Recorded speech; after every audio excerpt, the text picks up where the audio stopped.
ఒకవేళ వ్యభిచారి అయితే, స్త్రీ లోలుడైతే, మరి ఆమె కంటే ఆమె చెల్లెలు చాలా అందగత్తె అన్నప్పుడు సరే నా దగ్గరికి పంపించేయండి అనలేదు ప్రియమైన దేవుని పిల్లలారా.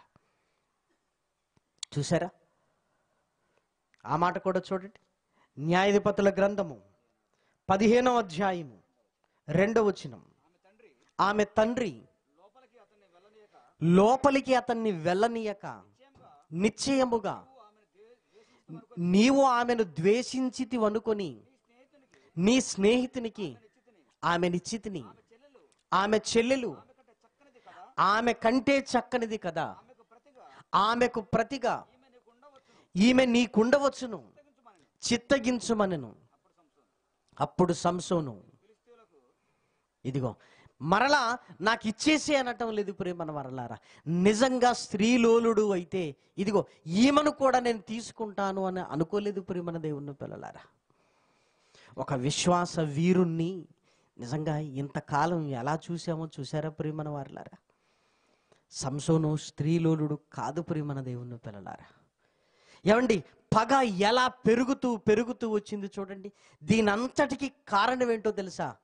ఫిలిస్తీన్ల అమ్మాయిని వివాహం చేసుకోవటంతో ప్రారంభమైంది. నెమ్మది నెమ్మదిగా కుటుంబపు పగ ఇదిగో ఫిలిస్తీన్లకు ఇశ్రాయేలీలకు మధ్య ఒక యుద్ధంగా మారిపోయింది. ఇశ్రాయేలీలకు మన తరపున ఫిలిస్తీన్లతో పోరాడే ఒక యోధుడు ఉన్నాడని ఆ 1000 మంది శవాల మధ్య నిలబడిన సంసోన్ను చూసి నిజంగా దేవుడే సంసోనికి బలాన్నిచ్చాడు అని ఇశ్రాయేలీలకు అర్థం కావడానికి ఎంతో సమయము పట్టలేదు ప్రేమన వారలారా. ఇక తర్వాత ఏం జరిగిందో లేఖనాలలోనికి వెళితే ఇదిగో ఇక్కడి మాటలు కొన్నిసార్లు మనల్ని ఇబ్బంది పెడుతుంటాయి ప్రేమన వారలారా. అది ఏంటో చూడగలిగితే మరలా న్యాయాధిపతుల గ్రంథంలోనికి వెళ్ళగలిగితే ప్రేమన వారలారా దయచేసి చూడండి. న్యాయాధిపతుల గ్రంథము 15వ అధ్యాయము, న్యాయాధిపతుల గ్రంథము 15వ అధ్యాయము 17వ వచనము నుంచి. అతడు చెప్పుట చాలించిన తరువాత ఆ దవడ ఎముకను చేతిలో నుండి పారవేసి ఆ చోటికి రామత్లేహి అని పేరు పెట్టెను. అప్పుడతడు మిక్కిలి దప్పిగొనినందున యెహోవాకు మొరపెట్టి, నీవు నీ సేవకుని చేతి వలన ఈ గొప్ప రక్షణను దయచేసిన తరువాత నేనిప్పుడు దప్పి చేతను చచ్చి సున్నతి పొందని వారి చేతుల్లో పడవలనా అని వేడుకొనగా దేవుడు లేహీలో ఉన్న ఒక గోతిని చీల్చెను. దాని నుండి నీళ్లు బయలుదేరెను. అతడు త్రాగిన తర్వాత ప్రాణము తెప్పరిల్లి బ్రతికెను. ఇప్పుడు చూడండి, ఒకవేళ పచ్చి గాడిద దవడను పట్టుకొని తప్పే చేసుంటే మరలా దేవుడు ఎందుకు నీళ్ళనిస్తాడు? మరలా ఎందుకు నీళ్ళనిస్తాడు? అంతటితోనే సంసోను జీవితం ముగిసిపోయేది. కానీ దేవుడు నీళ్ళనిచ్చాడు. అది తాగి తెప్పరిల్లాడంటే గాడిద దవడ ఎముకను పట్టుకోవటం తప్పు కానీ కాదు ప్రియమైన వారలారా. ఇక 16వ అధ్యాయంలోనికి ప్రవేశిద్దాం. దయచేసి చూడండి మొదటి వచనం. తర్వాత సంసోను గాజాకు వెళ్ళి వేశ్యను ఒకతిని చూచి ఆమె యొద్ద చేరెను. ఏమంటే ఈ మాట చదవగానే మనకి ఎలా అనిపిస్తుంది? ఇదిగో మరలా గాజాకు వెళ్ళాడు, వేశ్య ఒక దానిని చూశాడు, ఆమెదో యొద్దకు చేరిపోయాడు అనగానే మనకి ఏమనిపిస్తుంది చెప్పండి? ఇదిగో వేశ్య దగ్గరికి వెళ్ళాడు న్యాయాధిపతి అనుకుంటున్నాం కదా ప్రియమైన వారలారా. అలాగైతే యెహోషువ గారి కాలములో వేగు చూడటానికి పంపారు ప్రియమైన వారలారా. వాళ్ళు రాహాబ్ అనే వేశ్య ఇంట్లో చేరారు. ఇప్పుడు ఏం అర్థం చేసుకున్నారు చెప్పండి? ఎరుకోను వేగు చూడటానికి వెళ్ళారు వేగుల వారు. వెళ్ళిన తర్వాత వాళ్ళు రాహాబ్ అనే వేశ్య ఇంట్లోనికి వెళ్ళారు. ఎందుకు వెళ్ళారంటారు? వ్యభిచారం చేయడానికా? కాదు ప్రియమైన వారలారా. ఏమంటే వీళ్ళని గురించి ఇంత చక్కగా ఆలోచించాం చూసారా. కానీ సంసోను గారి గురించి ఏం ఆలోచించాము? వ్యభిచారం చేయడానికే. చూసారా? ఏమండి, వ్యభిచారిని చూచించి ఆశించి పాపము మానలేని కన్నులు ఏమండి మనుషులు ప్రియమైన వారలారా సంసోను గారివి కానే కాదు ప్రియమైన వారలారా. ఆయన చాలా గొప్పవాడు ప్రియమైన వారలారా. చూసారా, ఇదే సందర్భాన్ని ఇంకొక దగ్గర చదువుకున్నాం యెహోషువ గ్రంథంలో. వారు ఇదిగో రాహాబ్ అనే వేశ్య ఇంట్లోనికి వెళ్ళారు. వీళ్ళు ఎందుకు వచ్చారంటే వేగు చూడటానికి. అందుకే ఇదిగో షెల్టర్ ఎక్కడ తీసుకోవడానికో అర్థం కాక ఎవరి దగ్గరికి వెళ్ళారు? రాహాబ్ అనే వేశ్య దగ్గరికి వెళ్ళారు. వేశ్య దగ్గరికి వెళ్ళింది వ్యభిచరించడానికి కాదు ప్రియమైన వారలారా. ఎందుకు వెళ్ళారంటే షెల్టర్ తీసుకోవడానికి వెళ్ళారు ప్రియమైన వారలారా. ఇక్కడ మన ఆలోచనలు ఎంత చక్కగా ఉన్నాయో చూసారా. ఇప్పుడు సంసోను గాజాకు వెళ్ళాడు. గాజాలో వేశ్యను ఒక దానిని చూశాడు, ఆమె యొద్ద చేరాడు. అంటే ఎందుకు అని ఆలోచించవలసింది పోయి వ్యభిచరించడానికే అని మనం ఫిక్స్ అయిపోయాం ప్రియమైన వారలారా. మరి ఎందుకు వెళ్ళాడు? ఇప్పుడు ఫిలిస్తీన్లకు ఏదైనా చెయ్యాలి, ఎందుకంటే నా ఇశ్రాయేలీల మీదికి వచ్చారు, మరలా ఇశ్రాయేలీల మీదికి రాకుండా మరలా నన్ను పట్టి తీసుకురండి అని నా వాళ్ళ మీదికి ఫిలిస్తీన్లు రావద్దు అంటే ఇదిగో వారికి నేను ఏదైనా చెయ్యాలి అని గాజాకు వెళ్ళాడు. గాజా అనేది ఎవరు ప్రాంతం అండి? ఫిలిస్తీన్ల ప్రాంతము. మనం చదువుకున్నాం. గాజా వారును, అష్కలోను వారును, గాతు వారును, ఎక్రోను వారును. చూసారా, అక్కడికి వెళ్ళాడు. అక్కడికి వెళ్ళిన తర్వాత అక్కడ ఆయన ఉండాలి, ఆయనకు షెల్టర్ కావాలి. ఏమంటే ఫిలిస్తీన్ల ఇళ్లలోనికి వెళ్ళి నాకు షెల్టర్ ఇవ్వండి అంటే ఇస్తారా? ఇవ్వరు. కాబట్టి షెల్టర్ కోసం ఎవరి దగ్గరికి వెళ్ళాడు? వేశ్య దగ్గరికి వెళ్ళాడు.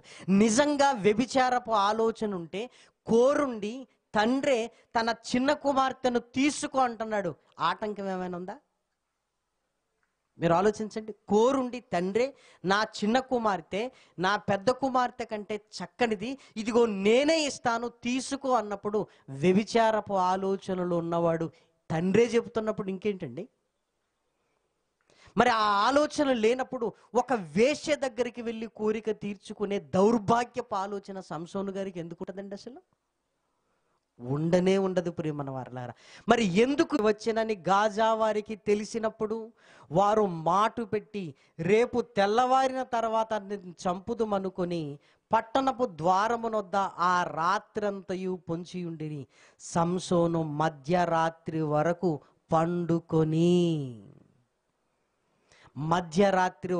పండుకొని అంటే అక్కడికి వెళ్ళింది ఏంటో తెలుసా?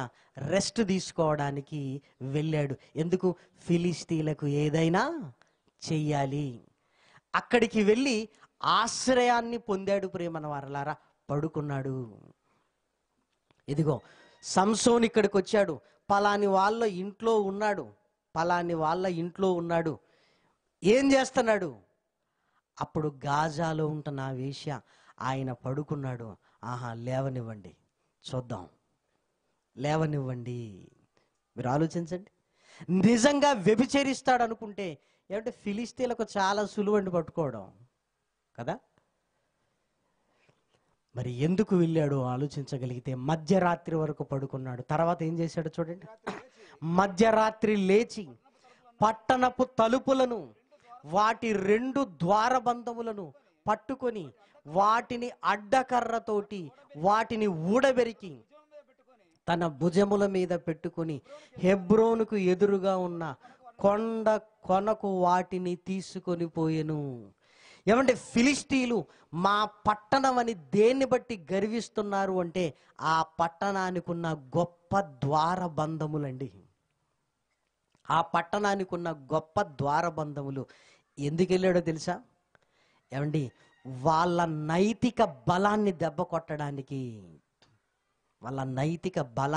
కొట్టడానికి, ఇదిగో వాళ్ళ ఆర్థిక వ్యవస్థను దెబ్బ కొట్టాడు.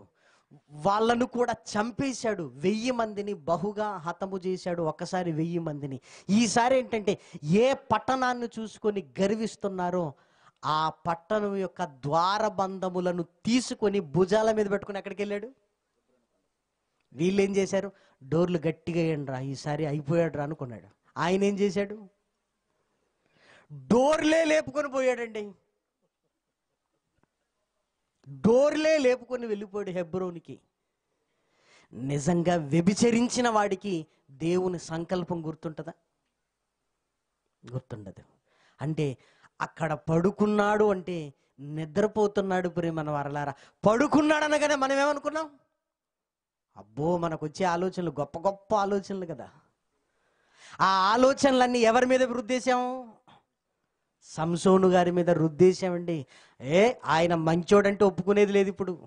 ఇప్పుడు మీరు వెళ్ళి ఈ మాటలు చెప్పండి, మేము ఒప్పుకోం. చెడ్డోడంటే ఒప్పుకున్నారు, మంచోడంటే ఒప్పుకోరట. ఇదేం పోయే కాలం అండి? చెడ్డవాడంటే అడగకుండా ఒప్పేసుకున్నాం. మంచోడరా బాబు అని ఇప్పుడు లేఖనాలను చూపించండి బయటికి వెళ్ళి. లేదు, ఆయన చెడ్డోడేనండి, మాకు తెలుసండి. చూసారా, ఒక మంచోడిని మంచోడని చెప్పడం ఎంత కష్టం అయిపోయిందో. అక్కడికి వెళ్ళింది, వారి ద్వార బంధాలను ఊడబెరికి హెబ్రోనుకు తీసుకుని వెళ్ళారు. సర్దారులు వచ్చారు. వచ్చి ఏమైందిరంటే గేట్లు లేవయ్యా.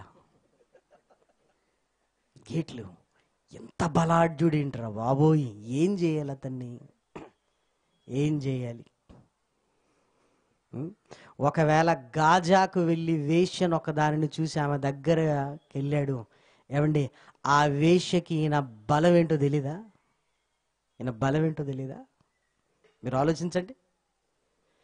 సంసోను బహుమందిని హతం చేశాడు. 1000 మందిని గాడిద పచ్చి దవడతో చెంపవతల పడేశాడంటే తెలీదా? గజ గజ గజ గజ అనుకుంటూ మూలకు కూర్చున్నదేమో ప్రేమను అట్లాగా. గజ గజ గజ గజ వణుకుతూ. ఎందుకంటే ఫిలిస్తీన్ల సర్దారులే వణికిపోతుంటే వేశ్యకి ఇప్పుడు ఆయనతో సరసాలాడదామన్న ఆలోచన వచ్చి ఉంటుంది అంటారా? మీరు ఆలోచించండి, గెస్ చేయండి. ఒకవేళ సంసోను అందనుకోండి, ఒక్కటిచ్చాడు అనుకోండి, ఎక్కడ పడిపోవాలి ఇప్పుడు? ఏంటి పోయి నా ఇంటికి వచ్చాడు ఏంటి అని గజ గజ గజ గజ గజ గజ గజ వణుకుతూ పడుకున్నాడా? అమ్మో లేపొద్దు, అమ్మో మళ్ళీ డిస్టర్బ్ చేస్తే ఏమైపోద్దాం. ఆమె భయంతో ఆమె ఉంటే ఇదిగో వేసి దగ్గరికి వెళ్ళాడు. చూసారా, మన ఆలోచనలు మనవి.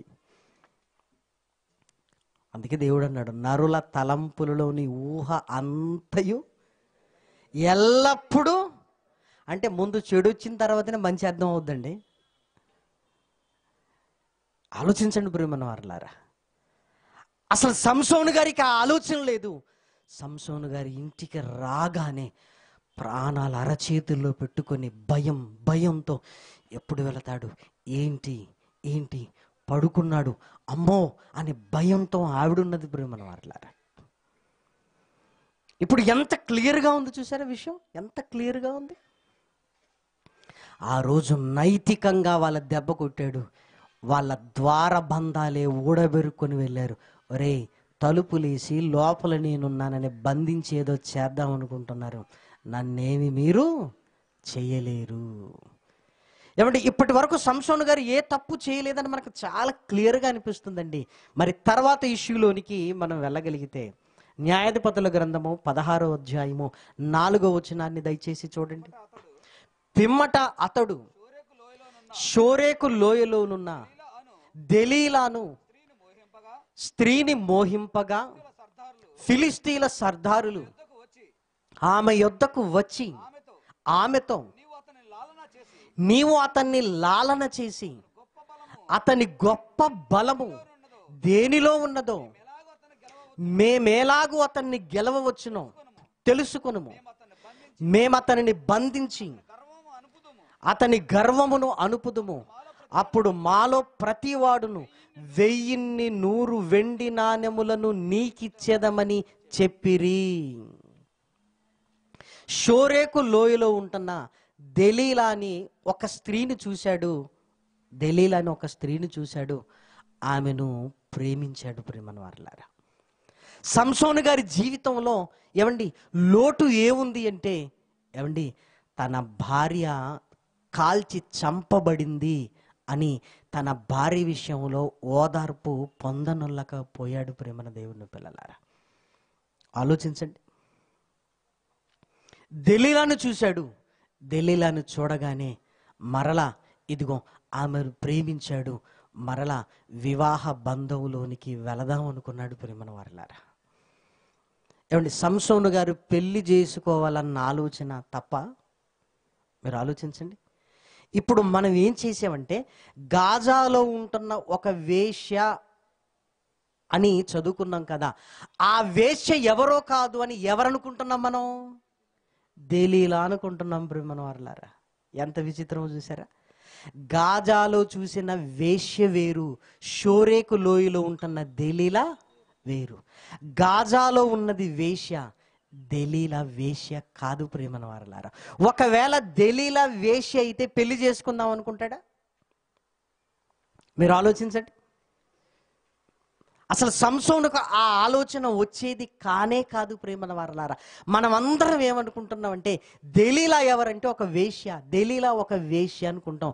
ఒక వేశ్య కాదు. ప్రేమన వారలారా, పోనీ దెలీలా వేశ్య అని ఎక్కడైనా రాయబడిందా? మీరు ఆలోచించండి. పరిశుద్ధ గ్రంథంలో ఎక్కడైనా రాయబడిందా? రాయబడలేదు.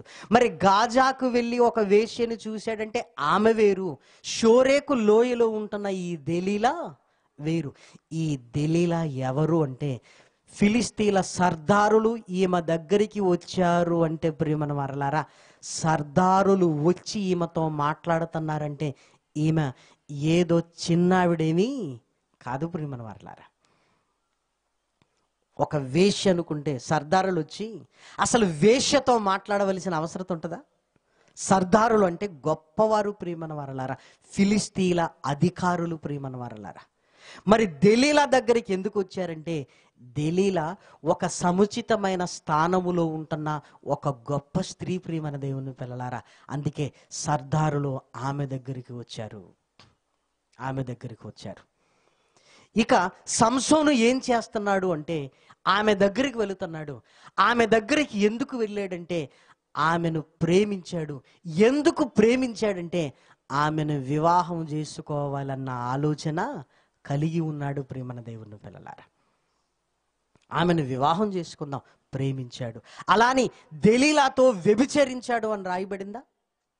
రాయబడలేదు. ప్రేమన వారలారా, రాయబడలేదు. మనమే ఊహించుకుంటున్నాం. ఒకవేళ సంసోను ఆ తప్పు చేయిస్తే దేవుడు దాచిపెట్టాడు, కరెక్ట్గా రాయిస్తాడు. లోతు విషయం రాయించలేదా? దావీదు విషయం రాయించలేదా? మరి సంసోనులకు ఆ విషయం రాయించలేదంటే అది లేదు అని దేవుడు చెప్పడానికి ప్రయత్నం చేస్తున్నాడు. కానీ మనమే ఇదిగో దెలీలాతో పోయాడు అని తప్పుడు ఆలోచనలతో ఉన్నాం. దెలీలా దగ్గరికి వెళ్ళాడు. వెళ్ళిన తర్వాత దెలీలా, నీ బలం ఎక్కడుంది అని అడుగుతుంది. ప్రేమన వారలారా, ఏమండి, జాగ్రత్తగా వినాలి. నీ బలం ఎక్కడుంది అని అడుగుతుంది. ఏదో చెబుతున్నాడు. ఇదిగో సంసోను, ఫిలిస్తీన్లు నీ మీద పడుతున్నారు అనగానే విరజిమ్ముకుంటున్నాను. ఇదిగో వారిని పరిగెత్తుతున్నాడు. ప్రేమన దేవుని పిల్లలారా, పరిగెత్తిస్తున్నాడు. దెలీలా అంటుంది, నాకు నిజం చెప్పట్లేదు, నువ్వు నిజం చెప్పట్లేదు అని. చూడండి తర్వాత జరిగిన పరిణామాలు. న్యాయాధిపతుల గ్రంథము 16వ అధ్యాయము 6వ వచనం. కాబట్టి దెలీలా, నీ మహాబలము దేనిలో ఉన్నదో, నిన్ను దేని చేత కట్టి బాధింపవచ్చునో నాకు దయచేసి తెలుపుమని సంసోనుతో అనగా, ఒకవేళ సంసోను ఆమెతో ఉన్నాడు అనుకుంటే, నిజంగా ఆమె సంసోనును ప్రేమించి ఉంటే ఫిలిస్తీన్ల సర్దారుతో చెప్పదు. ప్రియమైన వారలారా, సంసోనేమో ప్రేమిస్తున్నాడు, ఆమె సంసోనును ప్రేమించటం లేదు, ఫిలిస్తీన్లతో ఒప్పందము కుదుర్చుకుంది. ప్రియమైన వారలారా, ఫిలిస్తీన్లతో ఒప్పందం కుదుర్చుకుంది. మీరు ఆలోచించండి. అలాని అసలు సంసోను పట్ల ఆమెకు ప్రేమ లేనప్పుడు సంసోను బలవంతం ఎలా చేయగలడు? ప్రియమైన వారలారా, సంసోను ఎలా బలవంతం చేయగలడు? ఆలోచించండి. ఆమెకున్న ఒకే ఒక్క ఆలోచన ఏంటంటే, అతని బలాన్ని తెలుసుకోవాలి. నువ్వు చెప్పవా? నువ్వు నన్ను ప్రేమిస్తున్నావా? నేను ప్రేమిస్తున్నాను. మరి నీ బలం చెప్పవా? అడుగుతూ ఉన్నది ప్రేమన వారలారా. ప్రేమించిన మనిషికి నిజం దాచలేకపోయాడు ప్రేమన వారలారా. అంటే సంసోను నిజంగా దెలీలను ప్రేమించాడు, నిజాన్ని దాచలేకపోయాడు. ఒకరోజు చెప్పేశాడు. చూడండి 16వ అధ్యాయం 16వ వచనం. ఆమె అనుదినము మాటల చేత అతనిని బాధించి తొందర పెట్టుచున్నందున అతడు ప్రాణము విసికి చావగోరెను. అప్పుడతడు తన అభిప్రాయమంతయు ఆమెకు తెలియజేసి, నేను నా తల్లి గర్భము నుండి పుట్టినది మొదలుకొని దేవునికి నాజీరు చేయబడిన వాడను. నా తల మీదికి మంగళ కత్తి రాలేదు. నాకు క్షౌరము చేసిన ఎడల నా బలము నాలో నుండి తొలగిపోయి ఇతర మనుషుల వలె అవుదునని ఆమెతో అనెను. ఏమండి, ఇక్కడి నుంచి జాగ్రత్తగా వినాలి ప్రేమన వారలారా. ఇక అనుదినము తన మాటల చేత బాధ పెడుతుంది. నీ ప్రేమ నిజమైంది కాదు, ఒకవేళ నిజమంది అయితే నాకు చెప్పు, నాకు చెప్పు, నాకు చెప్పు అని. ఏమంటే ఫిలిష్తీయులు ఎక్కడ మాట పెట్టారో మీరు చూడగలిగితే ప్రేమన వారలారా, 12వ వచనం. అంతటా దెలీలా పేనిన క్రొత్త తాళ్ళను తీసుకుని వాటితో అతన్ని బంధించి, సంసోను ఫిలిష్తీయులు నీ మీద పడుచున్నారని అతనితో అనెను. అప్పుడు మాటున ఉండువారు అంతఃపురములో నుండిరి. అంటే దెలీలాను ఇదిగో నెమ్మదిగా ఎక్కడికి తీసుకొని వెళ్ళారంటే అంతఃపురములో ఒక భాగాన దెలీలాని పెట్టారు. సంసోన్ అక్కడికి వస్తారు, నువ్వు మాకు చెప్పు అని మాటనున్నారు ప్రియమైన దేవుని పిల్లలారా. ఫిలిష్తీయులు దెలీలాకు ఎంత సముచితమైన స్థానాన్ని కల్పిస్తున్నారు. మాలో ఒక్కొక్కడు నీకు ఇంత డబ్బిస్తామన్నారు ప్రియమైన దేవుని పిల్లలారా, ఇంత డబ్బిస్తామన్నారు. ఇక సంసోను ఏమనుకుంటున్నాడు అంటే, అనుదినము మాటల చేత ఆమె బాధిస్తున్నప్పుడు నిజంగా నా నిజమైన ప్రేమ అర్థం కావటం లేదు. ఇక నేను చావగోరటం బెటర్ అనుకున్నాడు ప్రేమన వారలారా. అలాని లక్ష్యాన్ని మర్చిపోలేదు ప్రేమన వారలారా. తన లక్ష్యం ఏంటి? ఫిలిష్తీయులను అంతమొందించాలి. కానీ ఎలా చావాలనుకున్నాడే మనకు అర్థం కావాలి ప్రేమన వారలారా. మనం ఇక్కడ ఏమనుకుంటున్నాం? చచ్చిపోవాలనుకున్నాడంటే లక్ష్యాన్ని మరిచిపోయి ఒక స్త్రీ చేతిలో ఏమంటే చావాలనుకుంటున్నాడు ఏంటి అనుకుంటాం. ఆయన చావగోరెను అంటే దాని అర్థం ఏంటో తెలుసా ప్రేమన వారలారా?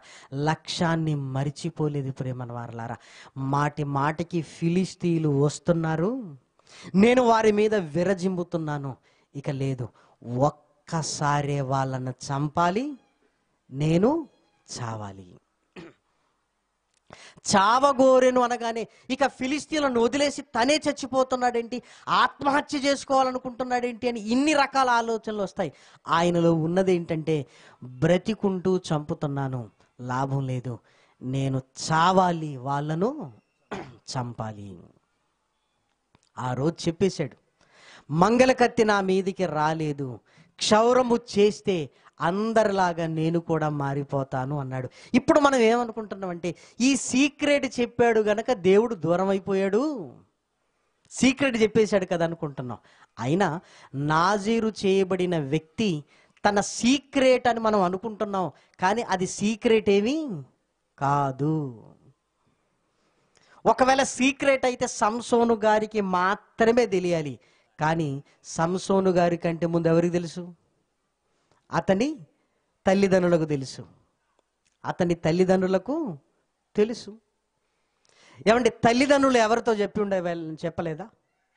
ఇంకా చెప్పాలంటే ఇశ్రాయేలీలందరికీ తెలుసు. ఎందుకు? నాజీరు చేయబడిన వ్యక్తులను గురించి తెలుసు ప్రేమన వారలారా. నాజీరు చేయబడిన వ్యక్తుల గురించి ఇశ్రాయేలీలకు తెలుసు. తెలియంది ఎవరికి? ఫిలిష్తీయులకు తెలియదు, వారు అన్యజనులు గనక. ఇప్పుడు ఇక్కడ మనం దాచవలసిన సీక్రెట్ ఏముంది ప్రేమన వారలారా? ఇదిగో తన రహస్యాన్ని చెప్పాడు అనుకుంటాం. ఇశ్రాయేలీలందరికీ తెలుసు, తల్లిదండ్రులకు కూడా తెలుసు.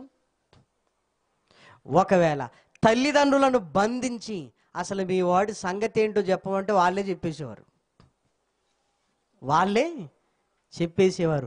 కాకపోతే ఈ సంగతులన్నీ వాళ్ళు ఏం చేశారు? మర్చిపోయారు. అసలు ఏంటో అలా గుర్తులేదు. అసలు ఈయనలో బలం ఎక్కడుంది? ఈయనలో బలం. సంసోను మర్చిపోగలడా? దేవుని గురుతును సంసోను ఎక్కడ పెట్టుకున్నాడండి? తల మీద పెట్టుకున్నాడు. ప్రేమన వారలారా, అంటే సంసోను గారికి తల మీద ఎంత కొప్పు ఉండేదో ఆలోచించండి మీరు. పుట్టిన దగ్గర నుంచి మంగలి కత్తి ఆయన మీదికి రాలేదు. అంటే దేవుని సంకల్పాన్ని తల మీద పెట్టుకున్నాడు. ఆ తలను చూడగానే ఏం జ్ఞాపకం వచ్చేది ఆయనకి? నేను ఫిలిస్తీన్లను ఇదిగో అంతమొందించడానికే నా పుట్టుక అన్నవాడు లక్ష్యాన్ని మరిచిపోయాడని ఎలా అనుకుంటున్నారు ప్రేమన వారలారా? మరి ఆ రోజు చెప్పేశాడు కదా. ఏమంటే చెప్పకూడదన్న రూల్ ఏవి లేదు ప్రేమన వారలారా. నేను దేవుని కొరకు ప్రత్యేకింపబడిన వాడను అనేది ఇదేమైనా సీక్రెటా? ఏమండి నాకు బాప్టిజం ఇవ్వండి కానీ ఎవరితో చెప్పకండి మీరు, ఇది టాప్ సీక్రెట్ అంటారా మీరు? అంటామా మనం ఏం చేస్తాం? ఈయన బాప్టిజం తీసుకున్నాడని అందరికీ చెబుతాం. అది అవసరమే, అది అవసరమే కదా. ఇశ్రాయేలీలందరికీ తెలుసు. ఇక సీక్రెట్ ఏముందండి? అందరికీ తెలిసి మనమే అప్పుడప్పుడు అందరికీ తెలిసినవి చెప్తూ కూడా ఎవరితో చెప్పకరా, ఎవరితో చెప్పరా, ఇది మూడో కంటికి తెలియకూడదు, మూడో చెవికి వినబడకూడదు అంటాం. మరి అదేమీ లేదు. ఫిలిస్తీన్లకు తెలియదు, చెప్పటం తప్పు కాదు ప్రేమన వారలారా. నేను దేవుని కొరకు ప్రత్యేకింపబడిన వాడను అని చెప్పటంలో తప్ప లేదు. చెప్పేశాడు. క్షౌరం చేయించింది. సంసోను ఫిలిస్తీన్లు నీ మీద పడుతున్నారు అనగానే ఎప్పటిలా విరజిమ్ముతాననుకున్నాడు, కానీ విరజిమ్మలేదు. ఓహో, నా బలము నా దగ్గర నుంచి పోయింది అని సంసోను గారికి తెలిసింది. నా బలము నా దగ్గర నుంచి పోయింది అని తెలిసింది. ఇప్పుడు ఇమ్మీడియట్గా మీరు చూడగలిగితే 16వ అధ్యాయము 20, 21, 22 వచనాలు చూడండి.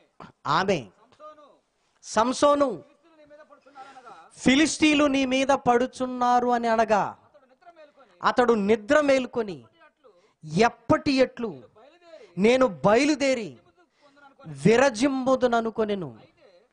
అయితే యెహోవా తనను ఎడబాసెనని అతనికి తెలియలేదు. అప్పుడు ఫిలిస్తీన్లు అతన్ని పట్టుకొని అతని కన్నులను ఊడదీసి గాజాకు అతనిని తీసుకొని వచ్చి ఇత్తడి సంకెళ్ళ చేత అతన్ని బంధించెను. అతడు బందీ గృహములో తిరుగలి విసురువాడాయను. అయితే అతడు క్షౌరము చేయబడిన తరువాత అతని తల వెంట్రుకలు తిరిగి మొలుచుటకు, ఇప్పుడు మరలా వెంట్రుకలు వస్తున్నాయి అనేది పాయింట్ ఎందుకు రాయించాడు దేవుడు? మనం అంతటితో అయిపోయింది అయిపోయింది అయిపోయింది అనుకుంటున్నాం, కానీ దేవుడు ఏ పాయింట్ రాయించాడు తెలుసా? మరలా అతనికి వెంట్రుకలు వస్తున్నాయంటే మరలా బలం రాబోతుంది అని చెబుతున్నాడు మనకి. మీరు ఆలోచించండి. క్షౌరం చేయించిన తర్వాత మరలా దేవుడు ఎంత చక్కగా అతని వెంట్రుకలు తిరిగి మొలుచుటకు మొదలు పెట్టెను. అంటే ఈ వెంట్రుకలు మొలుస్తున్నాయని ఎందుకు రాయించాడంటే మరలా నాజీరులోనికి అతను వస్తున్నాడు. తీయబడినప్పుడు బలం పోయింది, వెంట్రుకలు మొలుస్తున్నప్పుడు మరలా బలం వస్తుంది. క్షౌరం చేయబడింది, బలం పోయింది, నాజీరు పోయింది, మరలా వెంట్రుకలు మొలుస్తున్నాయంటే దాని అర్థం ఏంటో తెలుసా? మరలా నాజీరులోనికి వస్తున్నాడు అని రాయబడింది.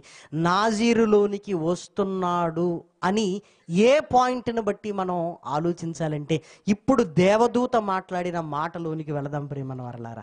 న్యాయాధిపతుల గ్రంథము 13వ అధ్యాయము 7వ వచనం. ఆలకించుము, నీవు గర్భవతి అయి కుమారుణ్ణి కందువు, కాబట్టి నీవు ద్రాక్షారసమే గాని మద్యమునే గాని త్రాగకుండుము, అపవిత్రమైన దేనినైనను తినకుండుము. ఆ బిడ్డ గర్భమునది పుట్టినది మొదలుకొని చనిపోవు వరకు, గర్భమున పుట్టినది మొదలుకొని ఎప్పటి వరకు? చనిపోవు వరకు నాజీరు చేయబడిన వారై. అంటే చనిపోయే వరకు కూడా ఆయన ఎలా ఉండి చనిపోయాడు? నా కొరకు ప్రత్యేకింపబడిన వాడుగా ఉన్నాడు. మనం ఏంటంటే మధ్యలో అయిపోయిందండి, మధ్యలో అయిపోయింది అంటున్నాం. ఆయన ఏమంటున్నాడు? చనిపోవు వరకు, చనిపోవు వరకు. ఏమంటే చనిపోయే వరకు సంసోనులో ఏ తప్పు ఉందో ఇప్పుడు చెప్పండి ప్రేమను వాళ్ళారా. సీక్రెట్ చెప్పాడు కదంటే అది సీక్రెట్ అని నువ్వు అనుకున్నావు. సీక్రెట్ అని ఎక్కడుంది? మరి నీ రహస్యం చెప్పంటే అది ఫిలిస్తీన్లకు రహస్యమే, ఇశ్రాయేలీలకు రహస్యము కాదు. ఇశ్రాయేలీలకు రహస్యం ఏమీ కాదు కదా. మరి క్షౌరం చేయించారంటే నాజీరిపోయింది. మళ్ళీ వెంట్రుకలు వస్తున్నాయంటే దాని అర్థం ఏంటి? మరలా నాజీరులోనికి వచ్చేసాడు ప్రేమన వారలారా. అంటే దాని అర్థం ఏంటో తెలుసా? దేవా, నేను చనిపోతాను, కానీ నేను చనిపోతూ చనిపోతూ వీళ్ళను కూడా తీసుకుని వెళతాను నాయన. ఆయన సంకల్పం అది ప్రేమన వారలారా, ఆయన సంకల్పం అది. మనం దెలీలా మాటల చేత అతన్ని బాధించినందుకు నేను చచ్చిపోతానని అనుకుంటున్నాడంటే ఏదో బలహీనుడైపోయాడు అనుకుంటున్నాం. కానీ ఎలా చావాలనుకున్నాడో తెలుసా ప్రేమన వారలారా? ఆయన లక్ష్యం ఇదిగో క్షౌరం నాకు క్షౌరం చేయిస్తే వాళ్ళ దగ్గరికి నేను వెళ్ళిపోతాను, ఇక లాభం లేదు. వాళ్ళను చంపుతూ నేను చస్తాను అన్న ఆలోచనలోనికి వెళ్ళిపోయాడు. వెంట్రుకలు మొరుస్తున్నాయి. మరలా నాజీరులోనికి ఆయన వస్తున్నాడు ప్రేమన వారలారా. తిరుగులు విసులుతున్నాడు, పగతో రగిలిపోతున్నాడు లోపల. ఇప్పుడు పగేంటో తెలుసా? ఇప్పుడేంటి? నా 2 కళ్ళ నిమిత్తము, నా 2 కళ్ళు తీసేశారు. నా 2 కళ్ళ నిమిత్తము ఫిలిస్తీన్ల మీద నేనేం తీర్చుకోవాలి? పగ తీర్చుకోవాలి. ఏమండి, కళ్ళు పోయాయి, బలం పోయిందని అనుకుంటున్నాం. కానీ ఏమనుకుంటున్నాడు తెలుసా? నా 2 కళ్ళ నిమిత్తము నేను పగ తీర్చుకోవాలంటే ఈ ఫిలిస్తీన్ల మీద పగ అలానే ఉంది ప్రియమైన వారలారా. చూసారా? అయ్యా, నా బలం పోయింది, ఫిలిస్తీన్లారా నన్ను క్షమించండి, నన్ను మన్నించండి, ఏదో జరిగిపోయింది అన్నాడా? లేదంటే ఒంటరిగా ఉండి, దేవా నేను ఎంత పాపాత్మున్నయ్యా, నువ్వు బలమిస్తే నేను ఇలా చేశాను, నేను పాపం చేశాను, నన్ను మన్నించు అని అన్నాడా? నన్ను మన్నించు అన్నాడా? అనలేదు ప్రియమైన వారలారా. ఏమంటున్నాడు చూడండి. న్యాయాధిపతుల గ్రంథంలో వ్రాయబడిన చక్కటి మాట ప్రియమైన వారలారా. 16వ అధ్యాయము 23వ వచనం. ఫిలిస్తీన్ల సర్దారులు మన దేవత మన శత్రువైన సంసోనును మన చేతికి అప్పగించినదని చెప్పుకొని తమ దేవత అయిన దాగోనుకు మహాబలి అర్పించుటకు పండుగ ఆచరించుటకు కూడుకొనిరి. జనులు సంసోనును చూచినప్పుడు మన దేశమును పాడు చేసిన వాడును మనలో అనేకులు చంపిన వాడునైనా మన శత్రువుని మన దేవత మన చేతికి అప్పగించిందని చెప్పుకొనుచు తమ దేవతను స్తుతించిరి. వారి హృదయములు సంతోషముతో నిండి ఉండగా వారు మనము పరిహాసము చేయుటకు సంసోనును పిలిపించుటము రెండని సంసోనును బందీ గృహము నుండి పిలువనంపిరి. వారు అతన్ని చూచి గుడి స్తంభముల మధ్య అతన్ని నిలవబెట్టి పరిహాసము చేయగా సంసోను తన చేతిని పట్టుకుని బంటుతో ఇట్లనెను, ఈ గుడికి ఆధారముగా ఉన్న స్తంభములను నన్ను తడవనిచ్చి విడుము, నేను వాటి మీద ఆనుకొందును. ఆ గుడి స్త్రీ పురుషులతో నిండి ఉన్నను. ఫిలిస్తీన్ల సర్దారులందరూ అక్కడ ఉండిరి. వారు సంసోనును ఎగతాళి చేయగా గుడి కప్పు మీద స్త్రీ పురుషులు రమారమి 3000 మంది చూచుచుండిరి. అప్పుడు సంసోను, యెహోవా ప్రభువా, దయచేసి నన్ను జ్ఞాపకము చేసుకొనును. ఇక్కడ ఏం పదాన్ని మనం పుట్టించామంటే ఈ ఒక్కసారి జ్ఞాపకం చేసుకొని ఆయన అన్నాడట. ఒక్కసారి అని ఉందా? దయచేసి నన్ను జ్ఞాపకం చేసుకో. ఇక చచ్చిపోతున్నాను నేను, ఇక అయిపోయింది నా జీవితం అంటే ఇంకా దేని మీద ఉందండి ఆయన మనసు? ఈ ఫిలిస్తీన్లను ఏమైనా చెయ్యాలి. గుడ్డివాడు ఉన్నప్పుడే రగిలిపోతున్నప్పుడు అంటే కళ్ళు ఉన్నప్పుడు రండి, నేను తప్పు చేశానయ్యా, ఈ ఒక్కసారి నన్ను మన్నించయ్యా, నేను పాపాత్మున్నయ్యా అని లేదండి అక్కడ. ఎంత చక్కగా అంటున్నాడు చూడండి, దయచేసి ఈసారి మాత్రమే నన్ను జ్ఞాపకము, నన్ను బలపరచుము, నా 2 కన్నుల నిమిత్తము ఫిలిస్తీన్లను ఒక్కమారే దండించి పగ తీర్చుకొననిమ్మని యెహోవాకు మొరపెట్టి. మనమేమనుకుంటున్నామంటే, నాయన నేను తప్పు చేశాను, నన్ను జ్ఞాపకం చేసుకో, ఈ ఒక్కసారి బలం ఇవ్వమని అడిగాడు అని మనం ఊహిస్తున్నాం. కానీ నేను తప్పు చేశానన్న మాట అక్కడ ఉందా? లేదు. ఈ చివరిసారి నేను చస్తాను, వీళ్ళను చంపుతాను, ఆయన చావగోరింది ఇలా ప్రియమైన దేవుని పిల్లలారా, ఆయన చావగోరింది ఇలా ప్రియమైన దేవుని పిల్లలారా. ఇదిగో మరలా వెంట్రుకలు మొలుస్తున్నాయి అంటే మరలా నాజీరులోనికి వచ్చాడు. మరలా నాజీరులోనికి వచ్చి నా 2 కళ్ళ నిమిత్తము పగ తీర్చుకొననిమ్ము అన్నాడు. అంతే.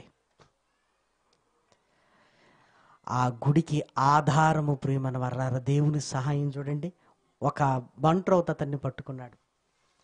ఈ గుడికి ఆధారమైన స్తంభములను నన్ను పట్టుకోనివ్వు, నేను దాని మీద ఆధారపడతానంటే సంసోను మాట అతను ఎందుకు వినాలి? ఎక్కడ నిలబడితేంట్రా అనాలి. దేవుని సహాయం చూసారా? అతనే తీసుకెళ్ళి ఎక్కడ పెడుతున్నాడు? మమ్మల్ని చంపరా అని ఇక్కడ పెట్టాడు కదా, మమ్మల్ని అందరిని లేపేరాయి ఒక్కసారి అన్నట్లుగా. వాళ్ళే తీసుకొని వెళ్ళారు ప్రియమైన వారలారా. అంటే దేవుని ఆశ్చర్యకరమైన సహాయాన్ని మీరు చూడండి, ఆశ్చర్యకరమైన సహాయం. ఈ గుడ్డోడు ఏం చేస్తాడు లేక, వాళ్ళు మరిచిపోయింది ఏంటంటే మళ్ళీ వెంట్రుకలు వస్తున్నాయి రా అన్న సంగతి మరిచిపోయారు. తెలివి ఏంటంటే రోజు క్షౌరం చేస్తే బాగుండేది, వెంట్రుకలు తీసేసి కళ్ళు తీసేసరికి ఏమనుకున్నారు? అయిపోయింది అనుకున్నారు. కానీ తల వెంట్రుకలు తిరిగి మొలుచుటకు మొదలుపెట్టెను. ఏమంటే దేవుని సహాయం చూసారా? ఆ మందిరపు స్తంభాలను ఆనుకున్నారు, ప్రార్థన చేశారు. డౌట్ ఏమైనా వచ్చింది ఆయనకి, ఈసారి బలాన్ని ఇస్తాడో ఇవ్వడో అని? ఒక్కసారి 2 లాగేశాడు ప్రియమైన వారలారా. వెంటనే ఆ స్తంభాలు కూలిపోయాయి. 3,000 మంది చచ్చిపోయారు ప్రియమైన వారలారా. హతసాక్షి 3,000 మందిని చంపాడు.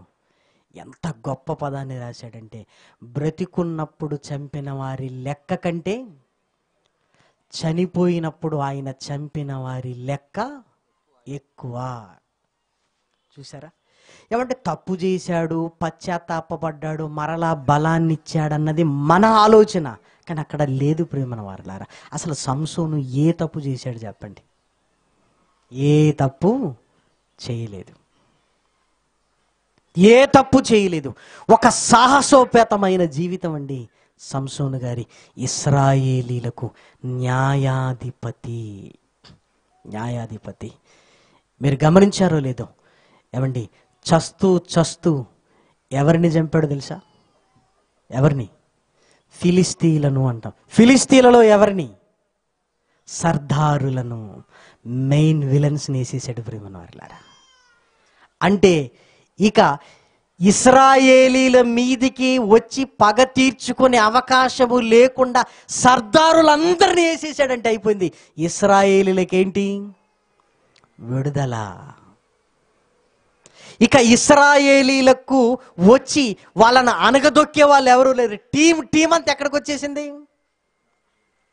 దాగోను గుడికి వచ్చేసారు. అందరు వచ్చేసారు, అందరూ. ఇప్పుడు మీరు ఆలోచించండి, దేవుడు అందరిని ఎందుకు తీసుకొచ్చాడు?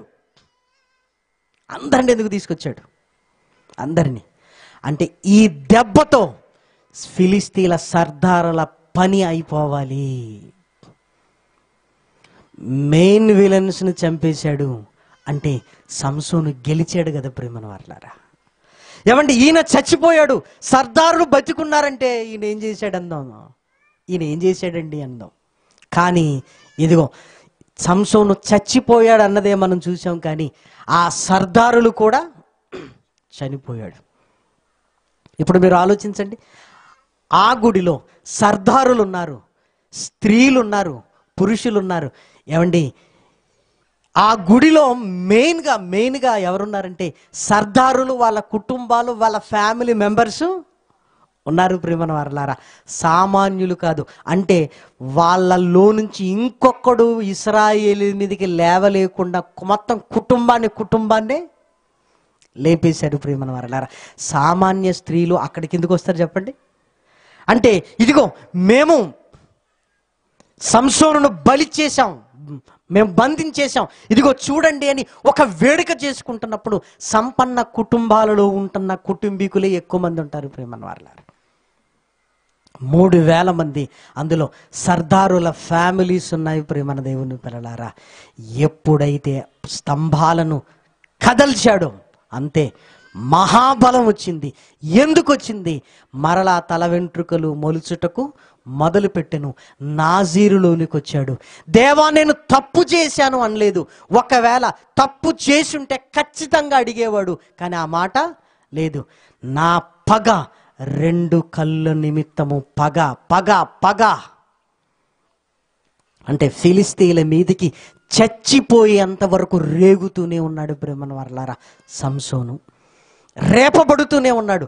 నా భార్య కోసం వీళ్ళని ఏమైనా చేస్తాను, నా భార్యను చంపినందుకు ఊరుకోను. చివరికి పగ ఎక్కడ మొదలైందంటే అక్కడ ఎక్కడ ముగిసేసిందంటే, నా కళ్ళు తీసిన వారిని నేను వదిలేస్తానా? మీరు ఆలోచించండి, సంసోను జీవితంలో ఎక్కడ తప్పు చేసినట్లున్నది ప్రేమన వారలారా? మనమే ఊహించుకున్నాం ప్రేమన వారలారా. కానీ మన ఊహలన్నీ తలకిందులు ప్రేమన వారలారా.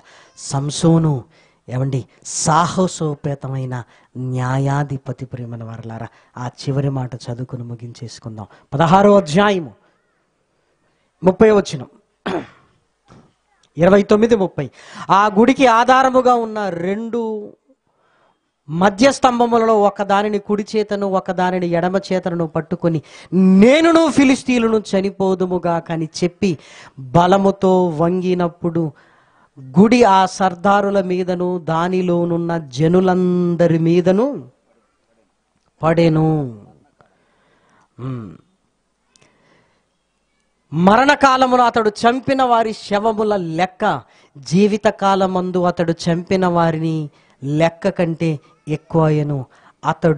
అప్పుడు అతని స్వజనులు అతని తండ్రి ఇంటి వారందరూ కూడి అతనిని మోసుకుని వచ్చి జోరియాకును ఎస్తాయేలుకును మధ్య అతని తండ్రి అయిన మనోహ సమాధిలో పాతిపెట్టిరి.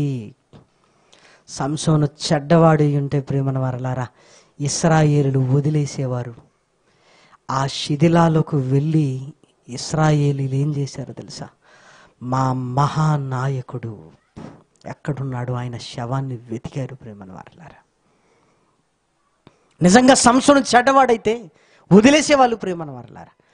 ఆ శిథిలాలను తొలగించుకుంటూ ఆ శవాలను వెతుకుతూ కళ్ళు లేక ఆ స్తంభాల మీద పడి చితికిపోయిన దేహాన్ని చూసి ఇశ్రాయేలీలు ఏమండి, మా మహానాయకుడు ఈయన బతికున్నంత వరకు మేము ఎంత ధైర్యంగా ఉన్నాం, అలాని ఈయన చనిపోవటం కాదు, ఫిలిస్తీన్ల సర్దారులందరినీ కూడా చంపేశాడు.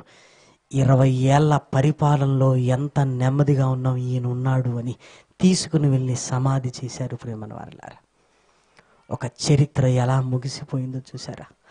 తల్లి గర్భములో నుండి వచ్చినది మొదలుకొని భూగర్భంలో సమాధిలోనికి వెళ్ళేంత వరకు నాజీరు చేయబడిన గొప్పవాడు ప్రేమన దేవుని పిల్లలారా సంసోను గారు. ప్రేమన వారలారా, ఎంత గొప్పవాడు!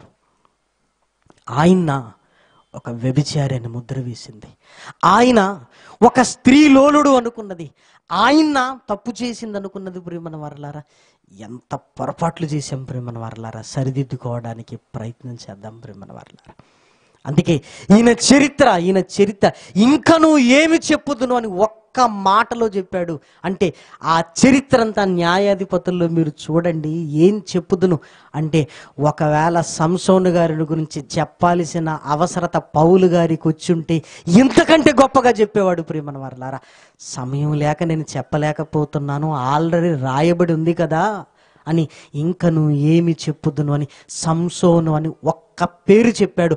పౌలు గారిని చెప్పమంటే ప్రియమైన వారలారా, సంసోను వీరోచిత గాథను ప్రియమైన దేవుని పిల్లలారా పౌలు గారు మాట్లాడితే ఇదిగో ఈ చేతికున్న రోమాలు నిక్కబొడుచుకునేటట్లుగా చెప్పేవాడు. ప్రియమైన వారలారా, అంత సాహసోపేతమైన జీవితం, యవనస్తులకు మాదిరికరమైన జీవితం. ప్రియమైన వారలారా, ఆయన తప్పు చేయలేదు. ప్రియమైన వారలారా, తప్పు చేసిన వాణ్ణి దేవుడు ఎప్పుడు వాడుకోడు. దేవుడు పాపుల మనవి ఆలకించడు. ప్రియమైన వారలారా, అది ఎవరైనా కావచ్చు, అది ఎవరైనా కావచ్చు. ప్రియమైన వారలారా, ఇదిగో దేవుడు మరలా మనవి ఆలకించాడంటే ఆయన ఏ తప్పు చెయ్యలేదు. మరలా నాజీరులోనికి వచ్చాడు. చచ్చి అంతవరకు నాజీరులోనే ఉండి చచ్చిపోయాడు. ప్రియమైన వారలారా, ఇదిగో సర్దారుల శవాల మీద ఆయన శవం ఉంది. ప్రియమైన దేవుని పిల్లలారా, ఇంకేంటి, ఇశ్రాయేలీలకు ఎలాంటి అనుమానం లేదు. మా న్యాయాధిపతి గొప్పవాడని శవాన్ని వెతికి సమాధి చేశారు. మనమే ఎందుకో సంసోనును ఇష్టపడటం లేదు. ప్రియమైన దేవుని పిల్లలారా, దయచేసి ఆలోచించండి. సంసోను జీవితాన్ని చూసినప్పుడు ఏమండి, యేసుక్రీస్తు మీదికి ఏమండి కొలత లేనంత ఆత్మ వచ్చింది అని రాయబడింది. యేసుక్రీస్తు మీదికి సంసోను గారి జీవితంలో చూడగలిగితే మాటికి ఇదిగో యెహోవా ఆత్మ బలముగా ఆయన మీదికి రాగా, పరిశుద్ధాత్ముడు ఒక వ్యక్తి మీదికి మాటికి వస్తున్నాడంటే అది చిన్న విషయం కాదు. ప్రియమైన వారలారా, చిన్న విషయం కాదు. ప్రియమైన వారలారా, మరి మాటికి బలముగా అసలు పరిశుద్ధాత్మ రావటమే గొప్ప అంటే అంత బలముగా వస్తున్నాడంటే ఎంత భక్తుడైతే అతని మీదికి బలముగా రావాలి. ప్రియమైన వారలారా, ఒక్కసారి మీరు ఆలోచించండి. కాబట్టి ఏదో చివరిలో నేను తప్పు చేశానని ఒప్పుకుంటే బలం వచ్చిందని కాదు. ఆయన తప్పు చేయలేదు. నా 2 కళ్ళ నిమిత్తము పగ తీర్చుకుంటాను. ఒక్కసారి జ్ఞాపకం చేసుకొని ఎందుకన్నాడంటే, ఈ నాజీరు పోయింది గనక అడిగాడు. ప్రియమైన వారలారా, ఆ వెంట్రుకలు అలానే ఉండుంటే ఆలోచించండి మీరు. మరలా దేవుడు లేదు నీకు బలాన్ని ఇస్తున్నాను అని మరలా నాజీరులోనికి వచ్చాడు. మహాబలం వచ్చేసింది. ప్రియమైన వారలారా, మహాబలం వచ్చేసింది. ఈ ఫిలిస్తీన్ల చరిత్రను ఒక అధ్యాయాన్ని ముగించేశాడు. ప్రియమైన వారలారా, నిజంగా ఎంత గొప్ప జీవితం ప్రియమైన వారలారా. కాబట్టి సంసోను గారి జీవితం మనకు ఆదర్శప్రాయమైన జీవితం అని గ్రహించి ప్రియమైన వారలారా, ఇంకెప్పుడు ఆయనను ఒక్క మాట మనం అనకూడదు, ఎవరి చేత అననివ్వకూడదు. ప్రియమైన వారలారా, ఎవరన్నా కూడా లేదు, గొప్పవాడు. ఏమండి, తర్వాత తరాలకు మన పిల్లలు ఎదిగిన తర్వాత ఇదిగో మన పిల్లలు చిన్ననాటి నుంచే సంసోన్ను ఎలా నేర్చుకోవాలి? సాహసోపేతమైన జీవితం. మా హీరో అని సంసోనును చూడాలి. ప్రియమైన వారలారా, మా హీరో. ఎందుకంటే మనం అది విని ఇది వింటున్నాం, కానీ మన పిల్లలకు మాత్రం ఇదే వినాలి. తర్వాత సంసోను జీవితం ఎంత గొప్పగానే మన పిల్లల హృదయాలలో నిలవాలి. ప్రియమైన దేవుని పిల్లలారా, కాబట్టి మరలా ఇంటికి వెళ్ళి ధ్యానించండి. ఇంకా అనేక సంగతులు దేవుడు బయలుపరచగలిగే సమర్థుడు. మనం చదువుకుంటున్న మాటల లోతుల్లో ఏమండి, మనం అనుకున్నది వేరు, అసలు దేవుడు రాయించింది వేరు. ప్రియమైన దేవుని పిల్లలారా, కాబట్టి చాలా జాగ్రత్తగా లేఖనాలను అర్థం చేసుకుంటూ ముందుకు వెళ్ళాలి అని దేవుని ప్రేమను బట్టి మిమ్మల్ని అందరినీ కోరుకుంటూ, దేవుని వాక్యాన్ని బట్టి నన్ను నేను హెచ్చరించుకుంటూ, చనిపోయిన సంసోను గొప్పవాడైతే ఏమండి, ఫిలిస్తీన్లను చంపిన గొప్పవాడు సంసోను అయితే ఏమండి, యేసుక్రీస్తు మన మానవాళి అందరి కొరకు సాతానును చితకదొక్కాడు. ప్రియమైన దేవుని పిల్లలారా, సాతానును చితకదొక్కాడు. సంసోను ఒక ఫిలిస్తీన్లకు అగెయినెస్ట్గా నిలబడితే ఇదిగో మనందరి కొరకు దుష్టునికి ఎదురు నిలబడ్డ సాహసోపేతమైన జీవితం యేసుక్రీస్తుది. ప్రియమైన వారలారా, ఆయన ఏ తప్పు చేయలేదు ప్రేమన వారలారా. పరిశుద్ధాత్మ చేత బలముగా ఉన్నాడు ప్రేమన వారలారా. కాబట్టి ఇలాంటి భక్తుల జీవితాలను చూడాలి, యేసు క్రీస్తు వైపు చూడాలి. భక్తులను, ప్రవక్తలను మనము మేఘము వలె మన కళ్ళ ముందు ఉంచాడు గనక వీరిని ఆసరాగా చేసుకొని యేసు క్రీస్తు వైపు చూస్తూ మన విశ్వాస ప్రయాణాన్ని కొనసాగించాలి అని కోరుకుంటూ ఈ మాటలు నేను ముగిస్తున్నాను. ప్రార్థన చేసుకుందాం. మహాగణుడు అయిన మా కన్న తండ్రి, ఘనమైన నీ నామమునకు స్తుతులు స్తోత్రములు చెల్లిస్తున్నాం. బలమైన నీ మాటలు విన్నావు నాయన. మరింత బలముగా నీ కొరకు నిలబడగలిగే భాగ్యాన్ని అనుగ్రహించండి. నీ ఆత్మ బలముతో నాయన ముందుకు తీసుకొని వెళ్ళండి. తిరిగి మధ్యాహ్నం తరగతిలోను, సాయంకాలపు సభలోను నీ సహాయాన్ని అనుగ్రహించమని బ్రతిమలాడుతూ ప్రాధేయపడుతూ, ఉన్నతుడా మహోన్నతుడని నిన్ను కీర్తిస్తూ నిన్ను స్తుతిస్తూ, ఉదయకాలపు ప్రారంభం నుంచి ఈ ముగింపు వరకు నాయన నీ సహాయానికై మా హృదయపూర్వకంగా కృతజ్ఞతాస్తుతులు చెల్లిస్తూ క్రీస్తు నామం నీ ప్రార్థన అడిగి వేడుకొనుచున్నాము తండ్రి. ఆమెన్. అందరికీ వందనాలు.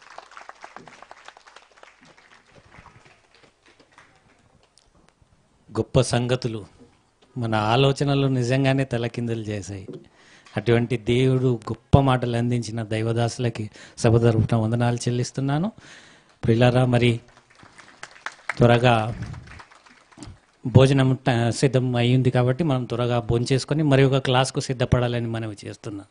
సమయాన్ని వ్యర్థం చేసుకోకుండా త్వరగా భోంచేసుకొని మరి ఒక క్లాస్కి 3:15 కల్లా మరలో క్లాసు ప్రారంభించుకుందాం. సెలవు. Thank you.